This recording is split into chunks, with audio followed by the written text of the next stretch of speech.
I'm back mountain biking again after 8 months. Hi. Hello, one more. Thank you. Last one. Thank you. After 8 months of not riding, I started riding actively last month, August, 3 times a week. And I'm actually, for some reason, motivated to ride. I have a new Turbo Levo, and I don't really look forward to riding the bike. For some reason, I want to ride my Ripley and my stump jumper. I just use that bike when I'm lazy, but still want to ride. Let's talk about this. I was gonna sell this bike, but I can't decide if I should sell this one or the stump jumper Evo, because this bike weighs the same as my stump jumper. It weighs 27.5 pounds, and my stump jumper is 27.4 pounds, the stump jumper Evo. But the stump jumper Evo can do the uphill almost close to this, and the downhill way better, of course. But this one is just so unique. The feel on this bike is just different. You know, the aluminum frame, the Berd wheels, also the Berd Hawk 27 doesn't feel the same as the Berd Hawk 30. The 30 almost feels like my ENVE. It's not, for my weight, 150 pounds. They don't feel as compliant as the Hawk 27. I noticed that because I use the same wheel on my stump jumper. My stump jumper, the bike itself is pretty stiff with the Berd Hawk 30 and the ENVE wheels. But with this one, with the Hawk 27 on the stump jumper Evo, it feels pretty compliant. So anyway, with that wheels, that aluminum frame, the bike feels really good. It quiets down the trail. It doesn't feel like there's no trail feedback. There is. It feels like a hardtail almost, but a compliant hardtail, but better, you know, because you got the full suspension. And the carbon ENVE stem and the carbon bar, ENVE bar, that's stiff. No, that setup is stiff, but not for this bike. If I put that on my stump jumper or my Levo, it's a stiff ride, but not on this bike. It has something to do with the frame, and then the Berd wheels just added to it. But before, with the ENVE wheel, it's already pretty compliant. It just got better with the Berd Hawk 27. All right, let's do a quick bike check on this bike.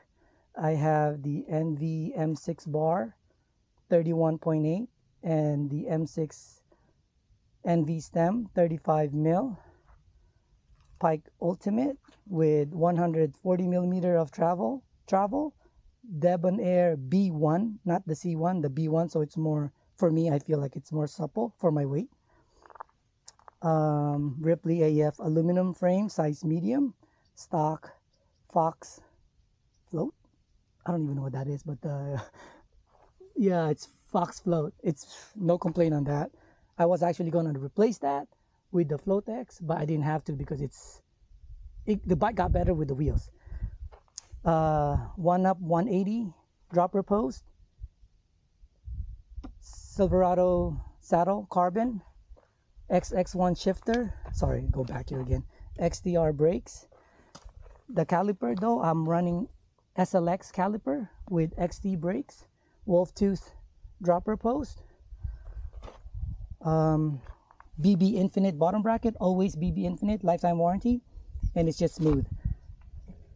XO1 165 cranks with Wolftooth 30-tooth chainring, XX1 1050 cassette, XO1 derailleur, Berd Hawk 27, Rekon 29 2.4, MaxxTerra EXO, not EXO Plus, Dissector 2.4, 29, MaxxTerra EXO, not EXO Plus. What else? That's it. And this bike weighs in at 27.5 last time I checked, and 27.2 with the foam grips, but I don't feel comfortable with that grip. I like this one. I've had this one since 2012. I think it's they don't make them anymore. Specialized Contour XC grips. Yeah, that's the bike. And I have 3 of this 2012 Ritchey WCS pedals. They weigh in at 242 grams. That's a good bike. I'm still thinking of selling it. And titanium bolts here and there. Yeah, see right there. Sworks bottle cage. The cables on this doesn't rattle. I put something inside it. I'm also running the Industry 9 hubs. Mine is pretty quiet because I put the Monditech grease. You can make it loud if you want to, or silent. You can make it silent, as quiet as an Onyx, really. I used to have an Onyx too. Anyway, so I got the i9 hub on this bike. And the reason why I'm running SLX caliper is because I like to stay consistent with my brake pads for my wife, my sister, and my bikes. I carry an extra brake pads with me all the time. So when we go out riding, at least I know I have an extra spare. This is for consistency. I don't have to carry for stock different types of brake pads.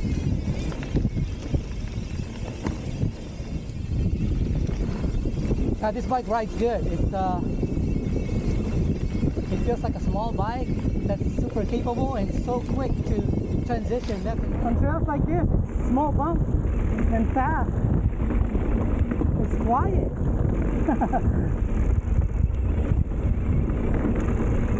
One back. Thank you.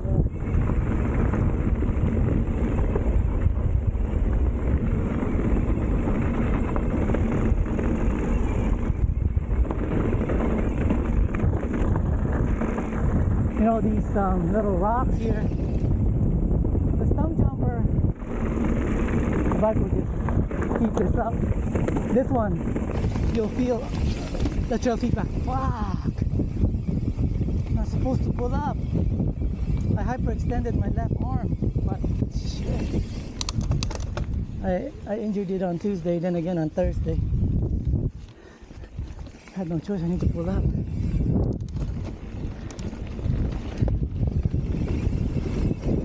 I started riding actively again. Now I can't stop riding. I've been riding 3 times a week. Even though I have an e-bike, I don't even ride my e-bike. I mean, I do, sorry, I do. But I ride the mountain bikes more. My Ripley and my Evo, I think. I ride them more on the weekend. On the weekday, the e-bike.